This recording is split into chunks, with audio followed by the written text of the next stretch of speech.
What is up, everybody, and welcome to Pandas Unfiltered. This is the show where we keep it raw, we keep it real, and we keep it completely unfiltered. Guys, we're cutting through the noise, we're calling out the BS, and we're diving headfirst into the topics that everyone else is just too afraid to touch. So listen, if you don't care about self-development, you don't care about business leadership, if you don't care about mindset topics, this isn't the show for you.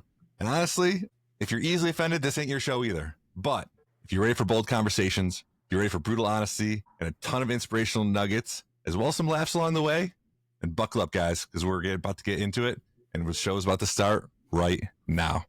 Welcome, guys. As always, we have Lior Manelis and Kyle Bath, the owners, the founders, and the epic CEOs, duality of Black Panda. Today's episode is a topic I think is really inspiring. I'm excited to get into it. I think it's something that is really relevant for everyone who is in this entrepreneurial life, who is in this business life, and just life in general. And it's about balance. It's about, the topic of the show is called the balance beam. And that's, tell me your thoughts. Tell me what you think. Yeah, you can start, Lior. What's your thoughts around balancing that hustle mentality and that grind mindset with also having an equally, applicable, balanced life for family, friends, self-wellness? Yeah, that's first and foremost. For those who have come back, welcome back. Excited to have you here. This one's a difficult one for me. Yeah. Yeah. Very curious to hear what the workaholic has got this one. I am a... And I'm going to call you out, and I'm going to call you out if you like. Go for it. I'm very nervous. Yeah. As any true entrepreneur is, though. Any entrepreneur would be. Yeah. This is a difficult one for a lot of people. The fact of the matter is that I'm a go-getter. I like to get shit done. Do I have work-life balance? Is it improved? Yes. Do I have work-life balance? No. I would quite comfortably, and to some this might sound unhealthy, but I would quite comfortably work as often as I'm awake. And for the pure purpose that I love what I do. I'm fortunate enough to be able to wake up in the morning and say, hell, I cannot wait to figure out the next strategy. I cannot wait to write the next SOP. I cannot wait to figure out this new tool. Yeah. And that was exactly it. Like last night, the family goes to bed. Everyone's asleep by 9:30, 10 o'clock. And I was up till 2:30 in the morning because I wanted to figure something out.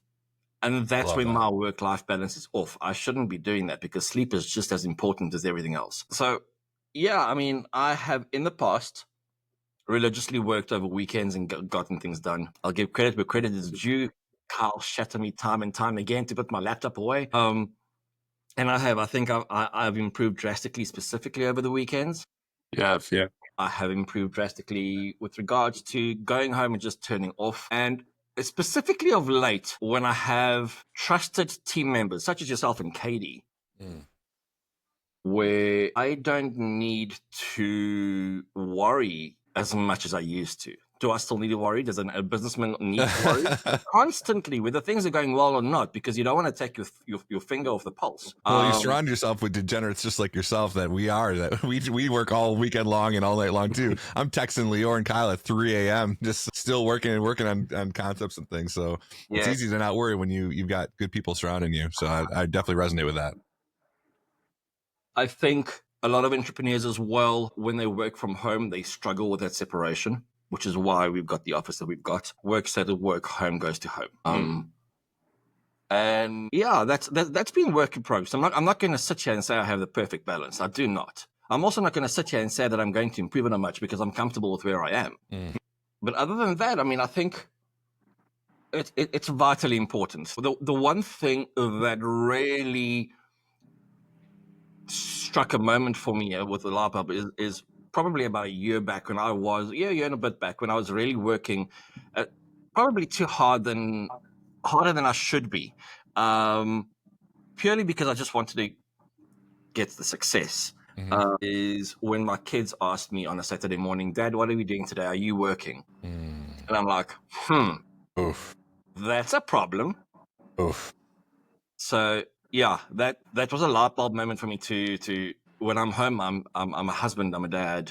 When I'm at the office, I'm a panda. I love that. And Kyle, you also have a wife and kids. What's your take on and experience with that? Kid. Yeah, Well, only you know, one. I keep Definitely one kid that pluralizing I this know for about. Kyle. I'm making Kyle pregnant again. Just you're putting it out there into the universe. Yeah, I think I'm really trying my best to be present and attending wherever I am. If I'm at home, and yes, I work from home as well, given that I'm in South Africa and my team is in the States. During work hours, conventional work hours, I'm working. And, you know, given the time difference, so when you message at 3 a.m. on your side, it's 9 o'clock in the morning for me. I'm like, yeah, I'm not alone. But the way I try maintain the balance for myself is it helps me having my wife who is she's got a real corporate job, so ain't nobody going to be building a statue in her honor past her salary earning checkout time. And she kept saying that to me about her work, and I was just like, well, that's really healthy. I mean, I'm really happy that like a salary earner, for instance, can feel like that, and it's good to know that. But like with us, it's the temptation is that the sky's the limit. I think having Lior as like when it was just us two and like feeding off each other on our time zone differences, it wasn't healthy. We were just like it. If I go to bed, he's got an idea. When I wake up to like 12 messages, and vice versa. And it was going on like that for a while. But it definitely, I made a shift when I found out that we were pregnant, and time is limited. There's this guy, Jordan Peterson. He said that you got 4 years with your kid, that those first 4 years, and then that's gone. And I want to be present for when my child's crawling. I want to be present for when he says his first words, and I want to be a good husband. I want to pour from a full enough cup to my spouse, and as importantly, if not more important, is myself. Like, I need to look after myself. I'm going to be useless towards the team. I'm going to be useless towards my child. I'm going to be useless towards my wife if I'm not filling myself up or looking after myself. And given everything I'm juggling lately, I can't abuse work hours. Everything's allocated, and it's good to have that kind of siloed mentality. But I think something that you hit on that I think is really important to note. And when we say entrepreneur, I just to preface for everyone listening, like, you don't just have to be a business owner. Obviously, that is the core definition of an entrepreneur. But it's anyone who has that drive to keep pushing the boundaries, keep pushing the being the best that they can be at whatever it is that they do, whether it's athletics, whether it's at their business, whether it's at their whatever they're passionate about. That's what it is, right? And that's what we're talking about. And I think what you hit on, Kyle, again, we're unfiltered. I think there is something very powerful. Business ownership isn't for everyone. Entrepreneurship isn't for everyone. The lifestyle where you aren't working for the man, but you are being the man, there's an invisible toll that comes with that, but there is also the reward. There's a reward where you will be able to see your son crawl. You will be able to see their son have his first sentence and walk and ride a bike, and you can take your kid to school. You know, one of the coolest things for me growing up that I don't think I ever really appreciated enough until now was my dad was able to drive me to school up until high school every day. Every day he drove me to school. We had those morning conversations. He was able to pay because he owned his own company, but there's a toll that comes with that. Your wife has the ability to say, hey, I go in at 9, I'm done at 5 or 7 to 3 or whatever it is. I'm paid what I'm paid based on the job and the role I have and the work I put in, but I'm not giving the man any more than what is required of me on a day-to-day basis. And when I'm done, I'm done. When it's 4:59, I'm done and I'm going home. And then it doesn't matter who calls me. I'm focused on my family. We don't have that same luxury. I don't have a child or children yet, but I do have a wife, and I'm very, very blessed that my wife is, I consider us a power couple. She's almost a doctor now in chiropractic, and she's got her own business as well. And we really vibe off each other in that way and really push each other to be our best selves. But there's times I neglect her too. And I neglect my 7 animals, right? And I have my own LLC that I'm a Panda under, and where I do consulting for small companies on operations and stuff. And then I'm a Panda, and we're building this amazing digital marketing company internationally. The 3 of us, 4 of us, and plus the team that works for us. I think there's something interesting where the toll that we take is we have to push the boundaries. We have to take the calls at 11 o'clock at night. We're building something that through the freedom that comes with entrepreneurship. I'm going to challenge you on that. Challenge me. No, please challenge me. I used to be that mentality. Yes. The second that a client calls at 9 p.m., 10 p.m., 11 p.m., got to take a call. A client is a client. We got to jump. Stop. You don't. Yeah. Whilst you are your own entrepreneur, there needs to be some sort of respect for time and family. Correct. And that's exactly where we are now. Again, I used to be able to answer the phones at 11 o'clock. And if a client needs something, I'd jump out of bed, open my laptop, and I'd get it done. Yes. I guess my question, though, for you, though, Lior, is would you have been able to build what you built in the early phases if you hadn't done that, though? Right? Is there a layer where is true balance? I guess the question is true balance achievable in your minds, or should we aim for intentional imbalance and strategic rest? Right? Mel Robbins, I love Mel Robbins. She writes a lot of great books. She wrote this great quote. She said, balance is unrealistic. It's boundaries that we should strive for. No work after dinner, dedicated weekends, date nights with your wife on a set day every week, right? Those are achievable, but balance, when you are truly the mindset of a go-getter, is not really a real thing. But isn't that much of a much as to how you perceive balance? True. So my balance might Look at us getting all unfiltered here. As it should be. This is it, though. These are the. I mean, and again, your question was would I have been able to get to where we are today without having taken those phone calls at night?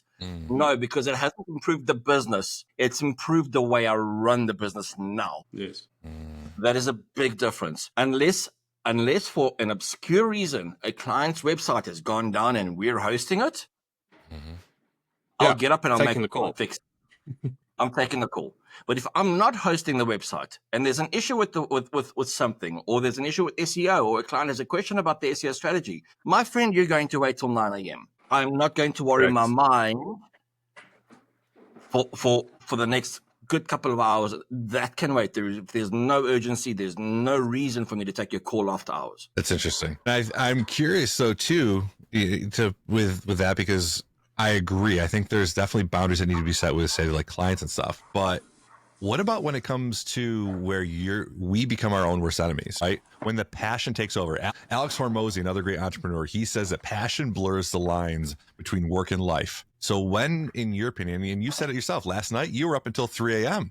because you got passionate about what you do. None of us feel like we work because we love what we do. And I think that is a blessing when it comes to the type of entrepreneurial mindset and that hustle culture that comes with it. It's because we're not just trying to work ourselves into an early grave. We love it. We love the wins. We love the grind. We love that grit of like, we're doing what no one else is doing so we can have what no one else can achieve. But when, in your mind, does that passion, when does it help and be an advantage? And also, when does it start to become an issue and start to hurt you? I think that's a personal realization for each person. Again, we're lucky to do what we do as a passion. Very few are able to do that. And again, because it's a passion, we're able to carry on working and working and working and working because we love what we're doing. But the question then comes up as to, yeah, you're working,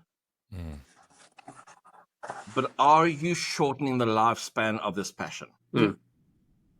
Okay. Because a passion, let's be honest about it might forever be a passion. I mean, I've had passions before. As per episode 1, I was a DJ, I had a production company. I still have a passion for them. I have absolutely no intent of going back there. Done. My passion is here at Black Panda, and I don't want to wear that out. Or dilute it.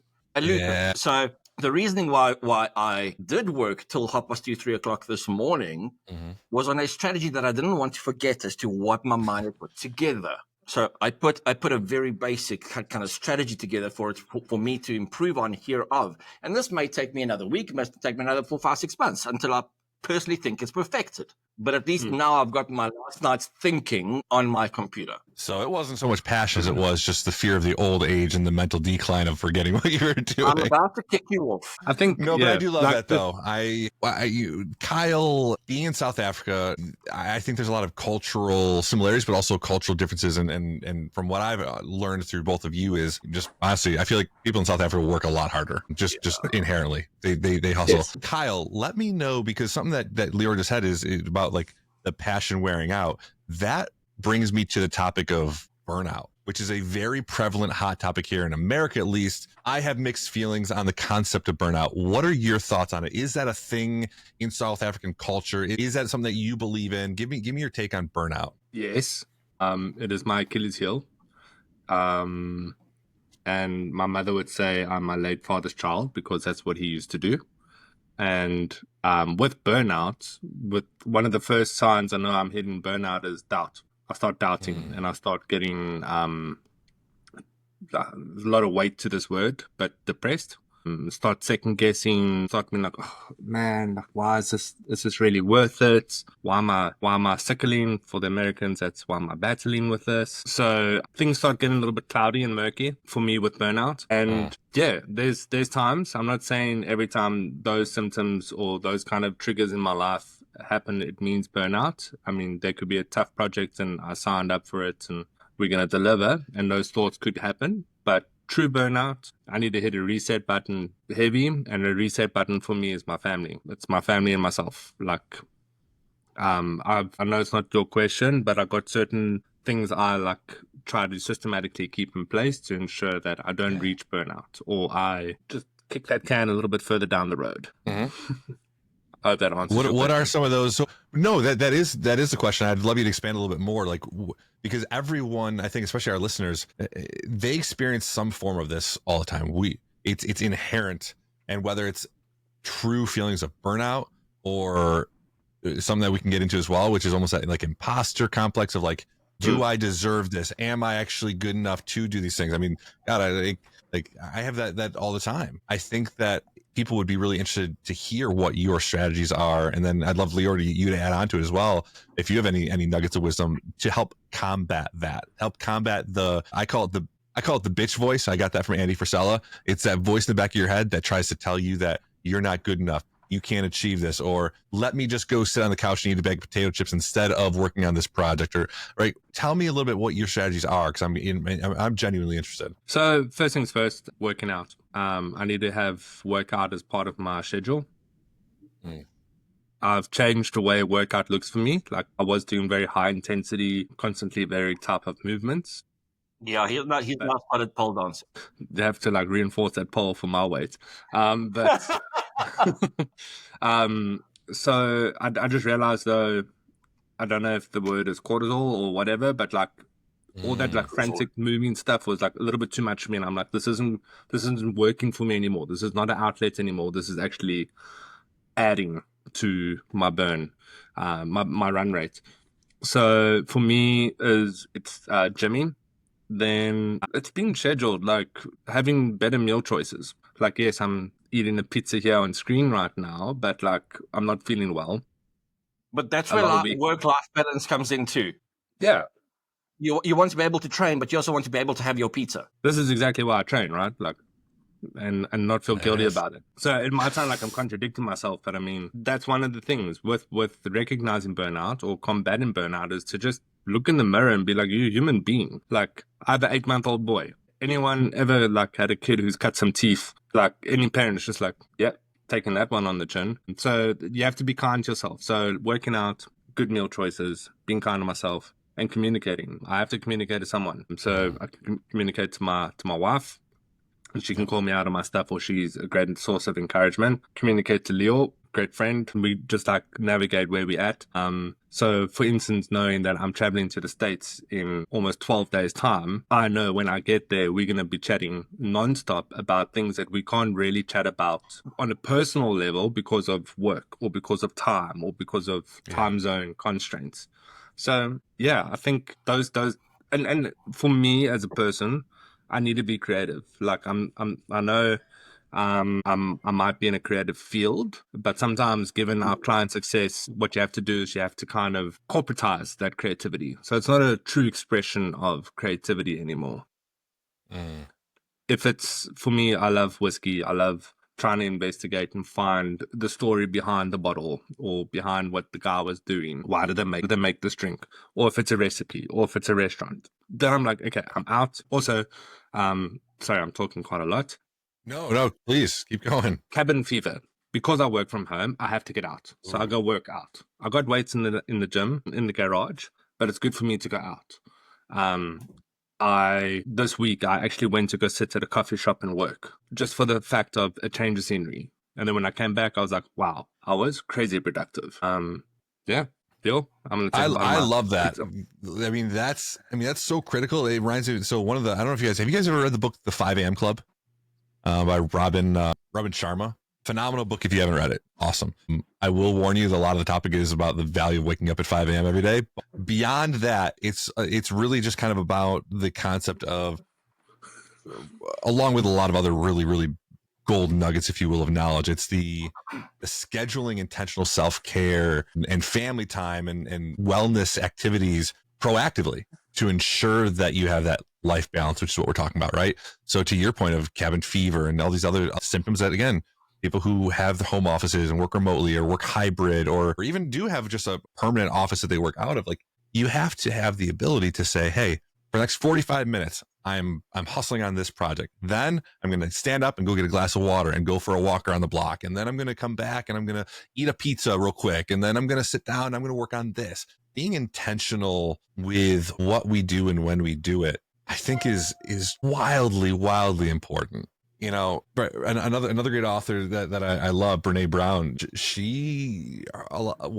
I think one of her quotes, and I'm going to be a little rough here, is basically like, if you're being busy does not equate to being important. You have to prioritize rest as strength, not as a weakness. The burnout that you feel a lot of times stems from meaningless busy work, where we're doing things for the sake of feeling like we need to do something instead of, and this reminds me a little bit of what you and I were talking about yesterday, Kyle. I love that you and I were going back and forth a little bit last night, because it created an internal dialogue for like hours for me, where I basically had like a back and forth pep talk with you, but really it was me versus me. The process is scary. Business is scary. Yeah. Doing things is scary. Not being in control of everything is terrifying. And to Lior's mantra of trust the process, that's scary. I think it comes down to really, and it applies to doing meaningful scheduled work and avoiding busy work that can lead to burnout, is do what you can and focus on what you can control and ignore the noise, right? Something I want to add to that is I heard once that you don't have time management. You actually have energy management. And the reason why is there's finite amount of time available for tasks and in a day. We know it. It's been there since the beginning of time. Bam. Yep. Any of us know if your dishwasher breaks or your geyser bursts, all of a sudden you magically find an extra hour available in a day to be there for the plumber to arrive and to take care of the problem. And still somehow magically use your energy to conquer what you were meant to do that day. If not that day, realistically, the day thereafter. So like hearing this kind of stuff and knowing these kind of things allows me, who is incredibly hard on himself, which doesn't help burnout, to be kinder to myself. Did we lose him? He's muted. Kyle, I think your mic's gone. Oh no, we lost you for a second. We say the last thing you just said and I've always been it. Short-term memory. I was all worked up. On that one. Okay, so I was saying that you can't manage your time, you can manage your energy in this one. So with that being said, there's 24 hours in a day. We know this. There's, for most normal people, 6 to 7 work hours in a day as well. For us, more. However, you can manage your energy in what you're doing during those hours. If you're a programmer, you can't program for 8 hours on end. You will not be efficient. Your code won't work anymore or be as streamlined. So on and so forth. However, should you have your day already set out for you, like most of us already do the day before or the week before, and your geyser bursts or the washing machine breaks, you are able to carve out time for the plumber to come and fix it, and then still manage your energy around the day to complete the tasks that were set up. For me as an individual, one of my weaknesses, but I also see it as a strength, is I'm incredibly hard on myself. I will go to court with myself, I'll whip myself, and I have a high standard for myself. But knowing that there are only 24 hours in a day and I only have so much energy available to pour out of, to tick my boxes of contributed towards a business, was a good husband, was a good dad, and still happy with the guy looking back at the mirror, then I'm like, cool. Tomorrow's another day. I'll fight. I'll keep on fighting then. I love that. And I'd love Lior. I'd love for you, Lior, to tell a little bit about your experience with all of that, because I think all three of us and just people in our type of world, there will never be anyone harder on us than ourselves. Right. There's no one who can ever say anything meaner to me than I say to myself in my head, that it can ever be harder on myself or more of a critique. So Lior, given your business experience and everything you've achieved and overcome in life, all of these things, like what's your take? How do you overcome some of the the burnout, imposter syndrome, the fears, the concerns. So before I jump onto that, going on to setting time aside, going back to the whole work-life balance thing and setting time aside of what needs to happen, this is all relative to who you are and what your lifestyle is. Okay. So, very typical example. A year ago from today, give or take, I got an Xbox for my kids. Carl helped set it up when he was in the States. Came through, we put on some games, and he said to me, you've got to play this game, Far Cry, which I've been enjoying. And every day is like, have you played Far Cry? Have you played Far Cry? Like, put 30 minutes aside and just play Far Cry. I'm going to revert now and say, Carl, now that you have a kid, when last did you play? Last night for 5 minutes with him on my lap. And my wife. Before that? No, I can't remember. And it's not BS. Point. Like, not BS. Like last night, I like put it on. I'm like, pink. And I thought like the movements and the stuff would distract him. And then 5 minutes later, I'm like, but like, sorry. This is exactly where I'm going with it, is that every single person's energy, like Carl just made mention of, needs to be used into what they've got going on in their life. So I've got two kids. For me to find 30 minutes to play a game that I'm actually enjoying, I'm not a gamer at all, but I'm actually enjoying that game. I haven't played it in months because I'm either playing and I'm getting questioned by my kids why I'm shooting someone, or they're all over me. Yes, because you're I'll refrain from further comments. But, it's a year ago today, Carl said, put 30 minutes aside. A year later, when his circumstances had changed, he doesn't have the 30 minutes. So it really all depends on what you've got going on. With regards to my end and of working the burnout fatigue thing, there's a lot of things at play. There's, again, being a father and being a kid, a father to two kids and a husband. That on its own is a tiring exercise. Full-time title. Yeah. Then you've got your business, and you've got to put, like Carl said, put some time aside for yourself. And that is, to me, my gym. Every morning, or at least however often I can go, I go and train. But if I were to get to a point of burnout, and I've been there time and time again, as silly as it sounds, Carl starts to doubt himself. I start to doubt my ability. Am I doing enough? So I start to work harder. So while I'm at burnout, I'm pushing even harder. And touch wood, it hasn't caused any health issues, and it probably could while we're gymming. But at the same time, the last 4 years of my life, not last four, call it 2020 to 2023, 24-ish, challenged me in many, many, many ways. Should have fallen into depression? I didn't. Should have gotten mad at the world? I didn't. Should have gone probably into a cardiac arrest because of being burnt out? I didn't. I just pushed through everything. So I think it has to do a lot with personality type. Yes. I don't give up. I don't sit down and say, oof, I'm burnt out. Let me work 2 hours less a day, because I'm going to start worrying. There's actually, I'm going to pull this up right now. There is a saying that it describes me to the absolute T. Pull it up. I'm a big quote guy, so I want to hear it. So you've dropped like 12 quotes already so far today. I got more in the hopper, baby. So Don't you worry. I'm going to read this out. This is me. 80% of the time, what's that quote? It works 80% of the time, every time. Show us, Lior. It's from Anchorman. Amazing movie. Here's the quote. I stressed about stress before there's even stress to stress about. Then I stress about stressing over stress that doesn't need to be stressed about. It's stressful. Is that Dr. Seuss? Sounds like Dr. Seuss. I'm not too sure. Sounds like Lior. But that's me. I strive off stress. And if there's nothing to stress about, I'm worried why there isn't any. I'll say this though. I think in knowing you for so long, Lior, like the fact that you were able to take a family holiday, family vacation, and not take your laptop with for that vacation, that on its own is leaps and bounds of, because that's not how I've known him. So Yeah. even for his personality type of pushing to reward the family and yourself and your spouse by leaving the laptop or your work, really being detached away from it, because it might not look the same for everyone, right? Like rest. So if we go for a weekend away, I leave my laptop, because in my realm of things I do for the business and the clients and for our company, what can possibly go so wrong over a weekend?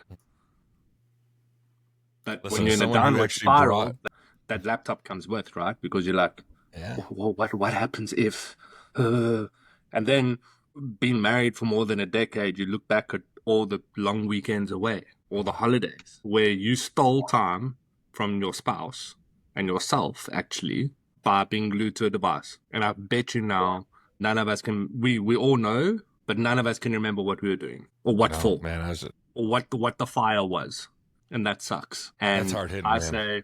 I say no more to that as far as possible. That's damn. You know, I think that made all three of us pause a little bit, brother. That's as someone who literally had his laptop opened the day after his destination wedding in Scotland, while in Scotland with his wife, just getting married, and was working the next morning, getting emails.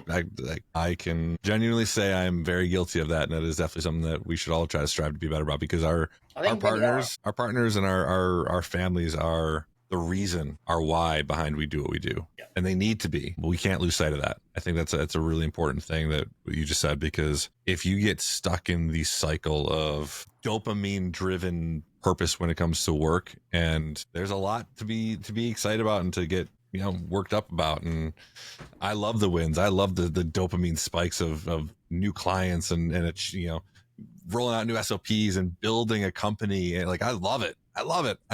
It makes me feel like I've got a greater purpose in life. But then when I'm rolling into bed at 1 a.m. and my wife's already asleep and I roll over and I gave her no quality time, is that actually my purpose? Nope. Or is it the person I'm neglecting? So that's wow. To hit another quote that kind of sums up what you just said, man, hit a Brene Brown quote. It takes courage to say yes to rest and to play in a culture where exhaustion and overworking is seen as a status symbol. There's that we need to fight for, we need to strive for. Yeah, I agree with that. Wonderful, heavy topic you've discussed today. Thank you so much for balancing that out. That's why we're the Pandas Unfiltered. We bring up things that people battle with, and generally though, it's the things that we all battle with inside, and quite often almost feel so empty and alone because we don't know who we can talk about these things with on the outside. Well, case in point, actually, Mr. Mark Wallace, rudely interrupting you. I was away on my annual vacation when your email popped in asking for to be considered for a job at Black Panda. Went with my family or friends that are like family to dinner, communicating with Lior on my phone whilst at very good friend's parents' house. First time I ever heard about, and here I am. I'm like, and since very happy that you joined and all that stuff, and we were communicating about contracts and all that kind of stuff. But since that was like the last kind of interaction where that happened, I drew a line for myself and said no more, because I lose goodwill with, like we said, like you said, with your destination wedding and all that kind of stuff. Luckily, you got a understanding partner, but some friendships and some other, there's only so much thread left before you gamble away their grace. Yeah.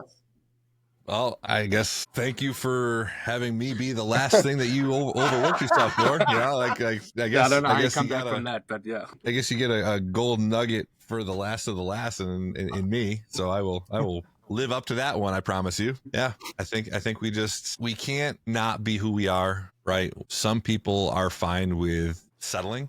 We're never going to be that, and we should never want to be that. We're always going to hustle harder than the average person, because we won't settle to achieve anything less than greatness. There is a price to pay with that, but to everything we've talked about, you have to remember the why behind it, and we have to give time to it, because it's the adage you always hear. No one ever laid on their deathbed saying, man, if only I had taken 5 more work emails or 1 more business call or 1 more day at the office. We gotta live the life that we're working for. Yeah. Sorry, just as you mentioned that, I thought about it earlier. I think it was the CEO of Coca-Cola that spoke about juggling. And they asked him, how do you do all of this stuff? And he said there's certain things that you juggle and you must imagine them as glass balls. And there's others that are rubber that can bounce back. So everyone's prerogative is different, but you need to, in your own personal capacity, go and say, This is a glass ball. My kid asking me, am I working, for instance, I'm not going to drop this ball, because if I break my kid's trust or their perception of my involvement in their lives, that takes forever to fix. I'm not going to a mate's dinner because of making time for something else. That's a rubber ball. If that rubber ball drops 5 times, you need to start looking into that. But yeah, that's just definitely something like that. And something my wife and I do is we talk about close-handed and open-handed. So about balance for each other. This is a close-handed conversation, and this is an open-handed conversation. Open-handed, change my opinion. I'm ready to be swayed. Close-handed, we've agreed no laptops on holidays. It's close-handed. What's this? Oh, it's always a special circumstance. Income is draining out of our bank accounts, or clients' websites is on fire. It's close-handed. And that helps for balance. Knowing already, like I think with each other and with your loved ones, what's open-handed and what's close-handed.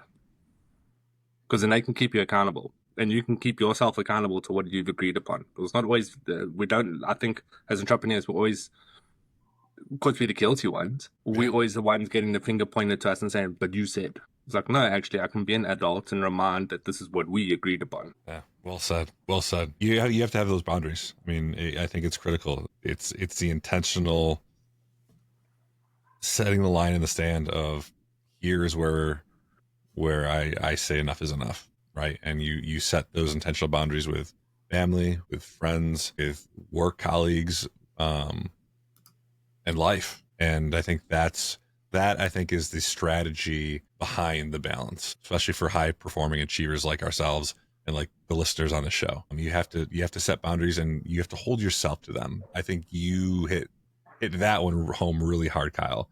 It's not so much about setting the boundary. It's about being honest with yourself and holding yourself accountable to those boundaries. If you say no laptops on holidays, no laptops on holidays, no phones when you're having quality time with your wife at night, no phones, put it away, turn it off. You don't, just the fact that it starts ringing and beeping, that may be really upsetting to your partner who's laying there. Even if you're not actually looking at it or reading the text or taking the call, just the fact that you're being pulled and someone else is trying to take your attention away from her or him or whoever, you're a kid. Put it away. Be present in the moment, I think, is key. Whether it's 5 minutes or an hour or a day, be present with everything you do, whether it be present in work, be present with your personal life and your health and your gym time and your self-wellness and your family time, because that's what's meaningful. Agreed. Guys, we're some deep people. Wow. I love it. And this is why people listen to our show, because we give them the golden nuggets of wisdom and thoughts and things that they can kind of ponder over for the rest of their days and the week, and hopefully make them a little bit better, or at least give them the opportunity to reflect. So as always, if there's nothing else, we're the Pandas Unfiltered. Thank you for tuning in. You must go have yourself a great birthday and put your phone off sometime soon and just be. I will try to do that. In honor of this show and my birthday today, I will try to be present and not hustle so hard. Happy birthday, Mark. Thank you, guys. Well, thank you for everyone listening. Until next time, we are Pandas Unfiltered.